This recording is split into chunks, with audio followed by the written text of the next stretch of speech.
Welcome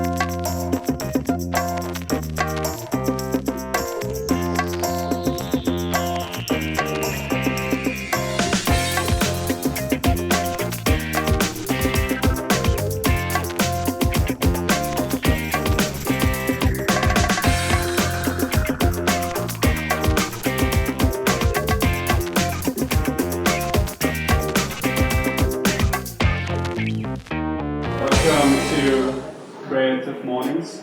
I have a very personal bonding to this very special place because I was working here. So it's great to see all the lovely people. So yeah, good to see you guys. So for those who don't know us, we are a monthly breakfast talk happening here in Munich. So we are rotating with different agencies, companies every month. Usually it's the last Friday of the month. We have different speakers. And we are happening in parallel in 190 cities worldwide. And today, location, free coffee, breakfast, and fantastic people was made possible by Design Fest.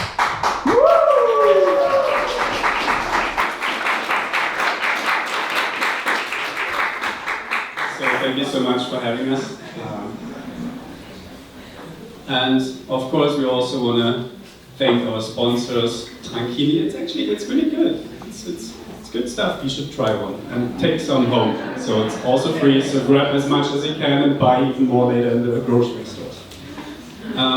Also, big thank you to our beloved team that are working their asses off for free. So round of applause.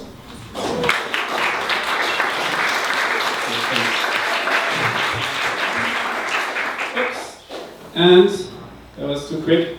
Actually, we are always looking for sponsors. So if you have a nice location, if you want to host us, if you're a super amazing, interesting person that wants to talk, give us a call, send us an email, approach us. And actually, we need kind of a graphic designer that wants to work for free. So who else is having some spare time? Please come and find us. We are quite easygoing, so no big expectations. And I also want to show you guys, like, this is the hashtags. It's the social media stuff, you know, like if you want to tweet, post, something, tag, please use those.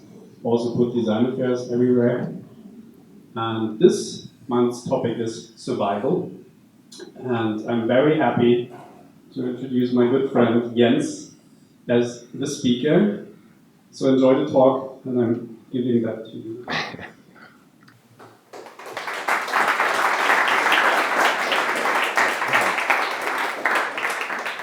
Thank you, Jan. Thank you, Jan. Good morning, everybody.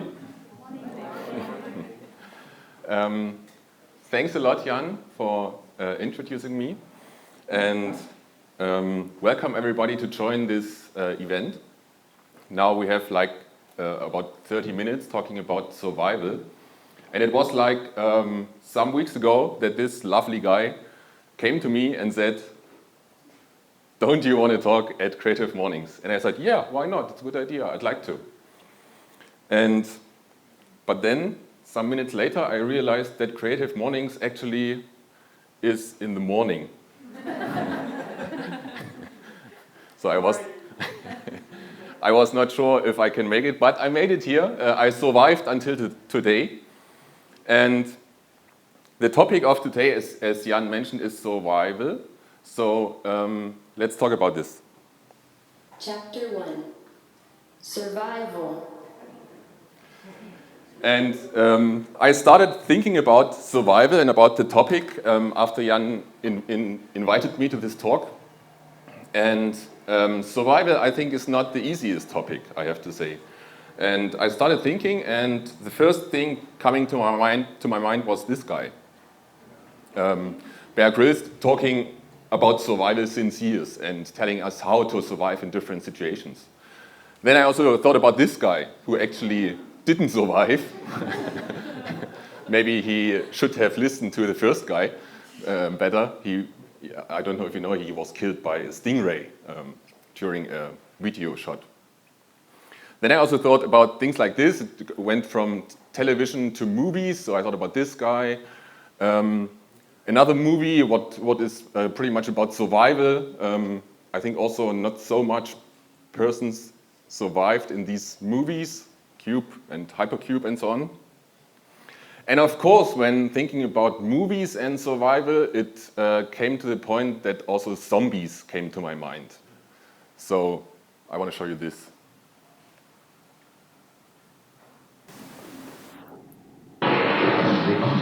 Yeah, so this was the inspiration for the title of the talk, Return of the Living Design.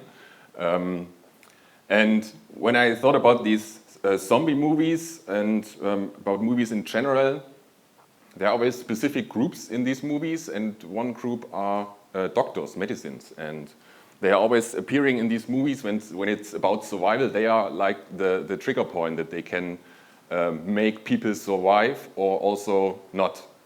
Like in real life, doctors do this also in real life. And like these, for example. So, and doctor, medicine brought me also to science. And before I started working at design affairs, I worked in fields of science. I was a scientist. And this brought me to the point thinking about, how scientists are dealing with survival. And there are pretty amazing stories about it. I want to tell you some.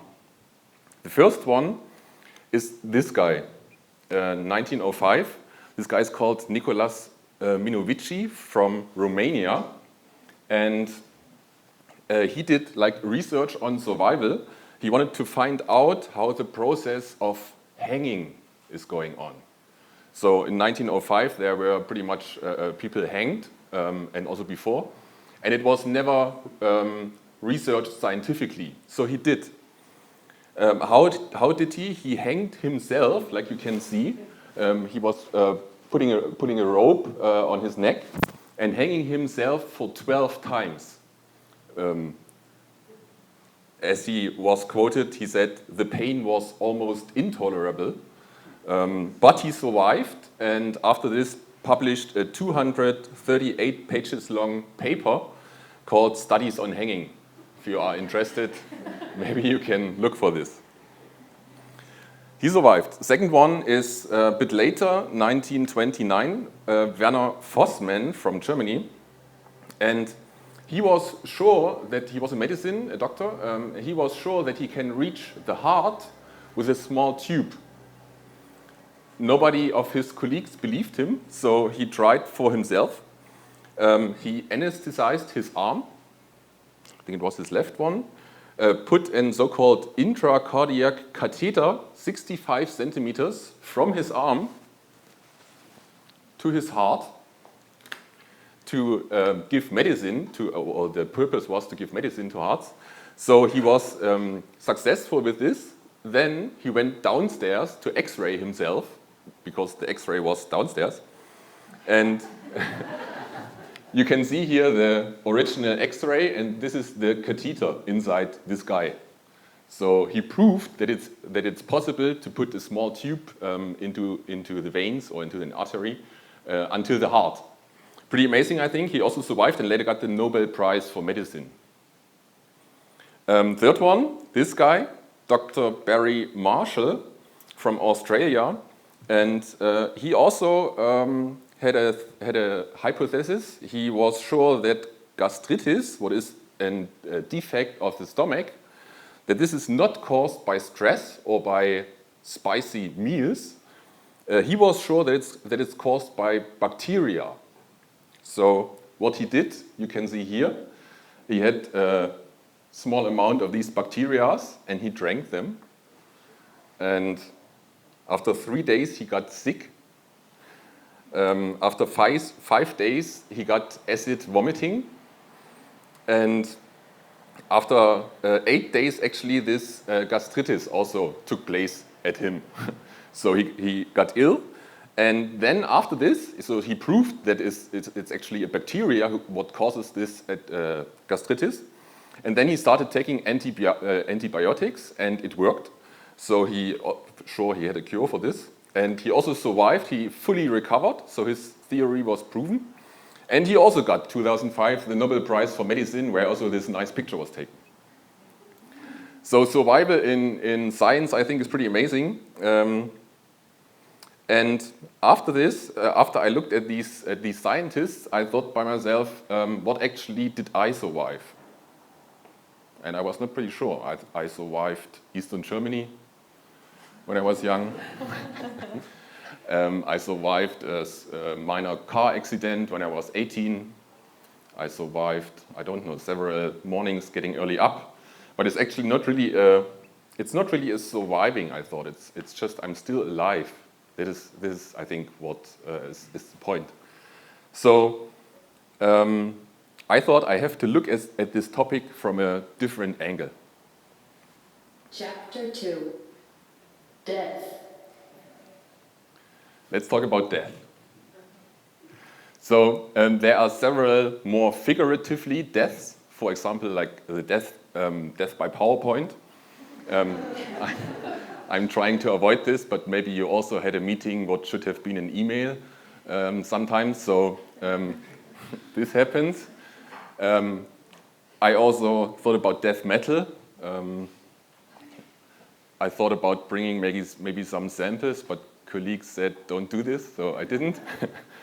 And there are also things like, for example, the startup graveyard, where you can look at the gravestones of dead startups.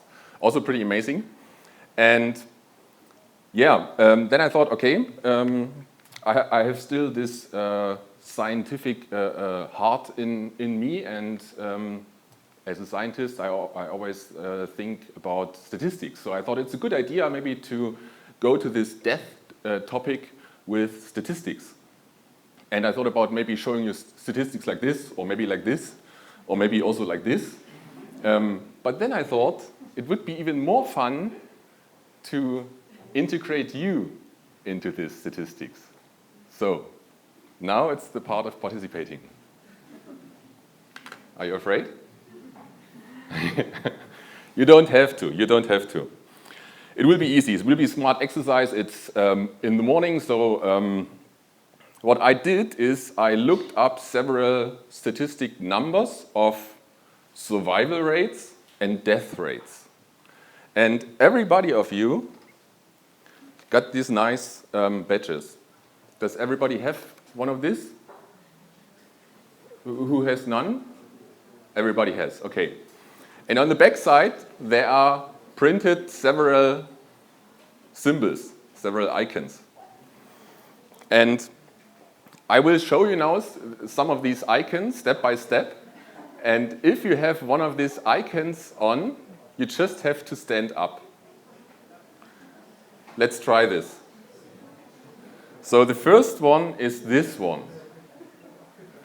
If you have this one on, please stand up.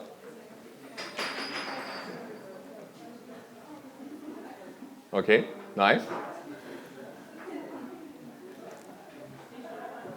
So this is, as you can see, roughly the half of you. And actually, half of you will get older than 80 years. This is the statistical number. You can feel lucky. Who, in addition, has also this symbol on? Please stay standing. Everybody else, sit down. If you also have this symbol, you will get older than 90 years. 20% of European or German people will get older than 90 years. Who has this nice symbol on?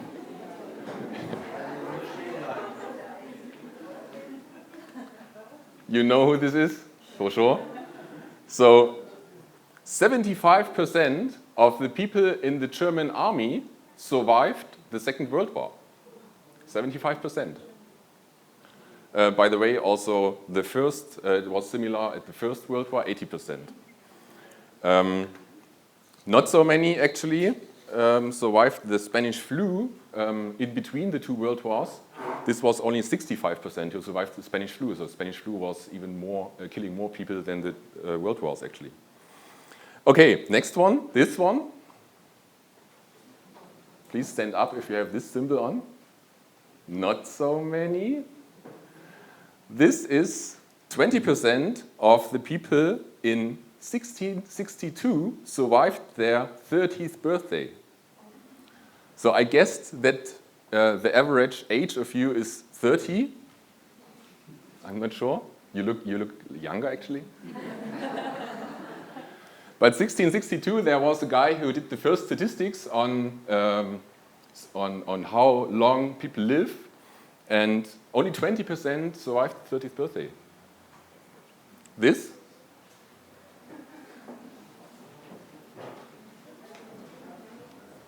Okay, more? It's the same statistic, but today and in Africa. In Africa, 80% of the people survive their 30th birthday today. Interesting.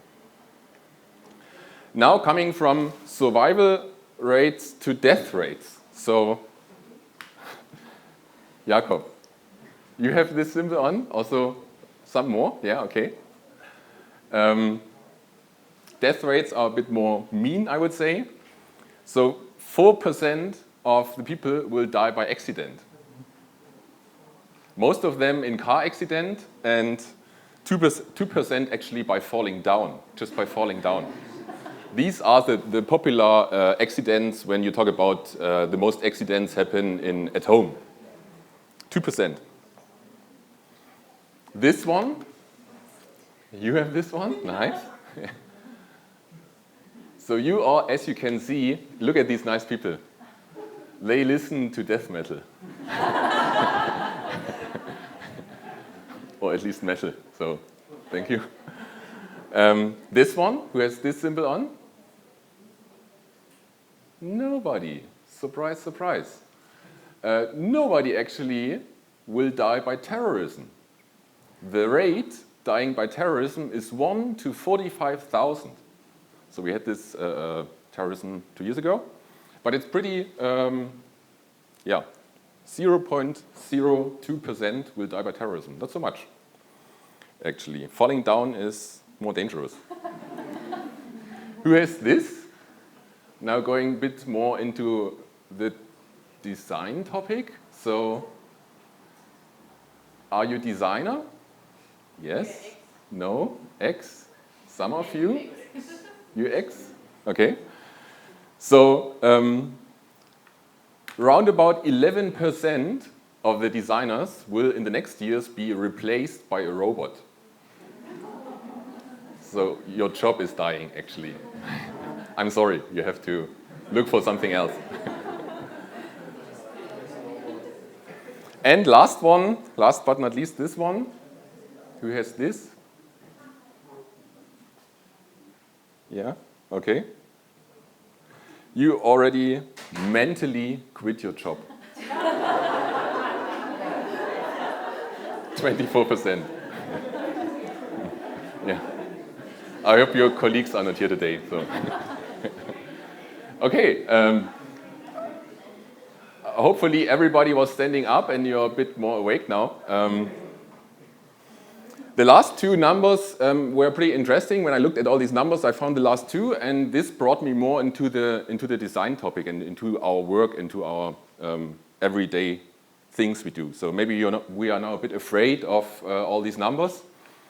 But by what are we afraid in the daily work? Maybe we see some projects dying by reasons. Maybe clients don't want to continue this. Maybe the money is at an end or whatever. Maybe also some ideas die in the process of a project. Happens sometimes. Maybe not every day, but sometimes, I think. And also, sometimes emotions die. And this is, I think, the more, or this I want to talk about now a bit more, about these things happening in projects. Chapter 3, Trap. So I call this trap because it's a bit, to me, it's a bit a trap where you can step in. It's the topic of self-perception and perception by others. So everybody of you has a self-perception for sure, and if you look at other people, you also have a perception of them. And these perceptions are different, as you maybe know by these memes you can find in the internet for designers. So this would be the self-perception, what designers think they do, and the rest are perception by others. I'm not a designer, I'm an engineer, so same things also available for engineers. So I think I do this all day, but actually I do this, creating PowerPoint slides. This is what I can, yeah. I thought about this, and I thought, okay, we have like, if we go, for example, to clients, we have these iconic products, these iconic examples where what everybody is showing. Self-perception, perception by others. We have these products like where everybody thinks, wow, how could they create this? It's such a great product. How did they came to this point? And we take this as an example and think, I could never do this. Then we also sometimes look at other agencies. I think a lot of you are from other agencies, and also we look at these. Sometimes we see the projects from them and the products coming out and the marketing and the PR, and we think, wow, they did this and that, and hell yeah, nice stuff they did. I'm not sure if I also could have done this. Then I also see sometimes projects in my agency in designer fairs from other people. They did maybe in the past, they did maybe in other teams. And I'm also thinking sometimes, wow, crazy shit. How did they do this? Great, amazing. And then I see my projects, and they feel more like this. They feel more like everyday numbers, work, and detail stuff. And I want to show you I called it project demotivational curve of a project what is going not so good. So we have these good projects, I think hopefully everybody of you has, and we have these projects who are maybe not so perfect. And before you start this project, it starts always with amazement, I would say. So people tell you that you maybe have to start this project soon, and you think, oh wow, that's a nice project, it sounds good, pretty cool, I want to do this, sounds really good.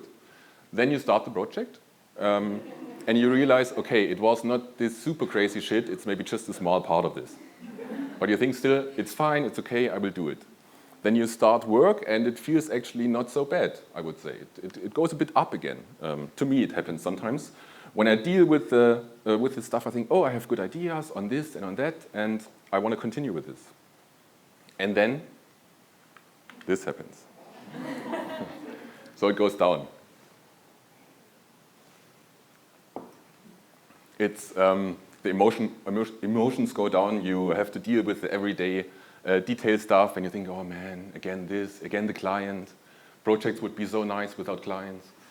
And maybe you have a small motivational step in between where you think, I have to come again to this positive thing, but it doesn't work.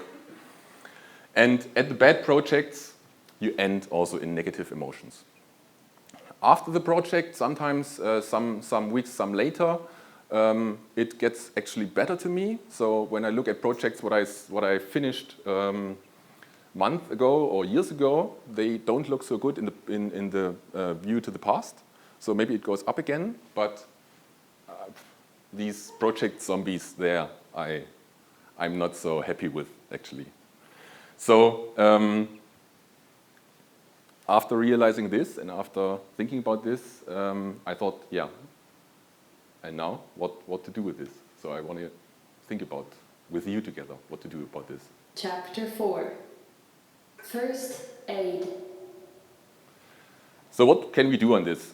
For every issue, for every problem, there is a solution. For every emergency, also coming back to this zombie thing, there is a solution. Especially for this zombie topic, we have like zombie survival guides, what to do in a zombie attack, so you can be pretty good prepared for zombie things. We have zombie survival kits, 3 days only, but okay, well, better 3 days than none. And but what to do with these projects again? What to do? So as a scientist, for sure, I could look at the theory and what is coming to the topic here are the motivational theories. Maybe you've heard of. We have some psychologists also here. they for sure have heard of. We have this Maslow thing, where you can talk about the pyramid and so on. We have the theory X and theory Y. Maybe you have heard of this, also interesting. And my personal favorite, the Kano one, we also use for several things with the hygienic factors and the excitement factors. So in theory, we have a lot of things. But I don't want to talk about theory. It's called Creative Mornings and not Theory Mornings. So I want to give you my personal 3 first aid tips, first aid hints to bringing these zombie projects again to life. The first one I called shoot the client, figuratively. So think about this. Maybe when we are in such a bad project situation, take your team, take 1 or 2 hours and shoot the client before, and think about what you would do without a client. What you would do if now everything would be free. It helped me actually in several projects to come again to the point where we maybe can also push the client to. So I think this could be the first aid. Second one, I called Zombie of the Month. So, as I said before, several ideas die in projects, and it's actually, I'm worried about these ideas because a lot of good ideas, we don't focus anymore on these. You maybe create like a bunch of ideas, 100 or 20, and you just take 2 out of these and focus on these 2. So what I'm doing several times is like taking one of these dead ideas and just highlighting it, just pointing at and talking with colleagues about and say, this was a pretty good idea. And by doing this, the idea will come back later on. So it helped me, actually. And the last one, Easter egg. I think this is known, this is popular. Coders do this. They put Easter eggs in software where you can do a special command and then look at this Easter egg. I think there are Easter eggs even in PowerPoint. So I did this several times, putting Easter eggs in projects. You can, for example, take a color code and just create special numbers you like, or you can maybe, if sometimes you have to use names for data just showing on a screen or on a product, maybe you can do fun with these names, what only you understand. I think this one is the funny part. I did this several times, even in books. So these are my first 8 hints for you. And this is actually now a bit the end of the talk already. Yeah, I think we went through pretty good. And as every good presentation, I want to finish this presentation with a quote. And the quote is from 2001. And it goes like this: I'm a survivor. I'm not going to give up. I'm not going to stop. I'm a survivor. I'm going to make it. I will survive. So keep on surviving. Thank you.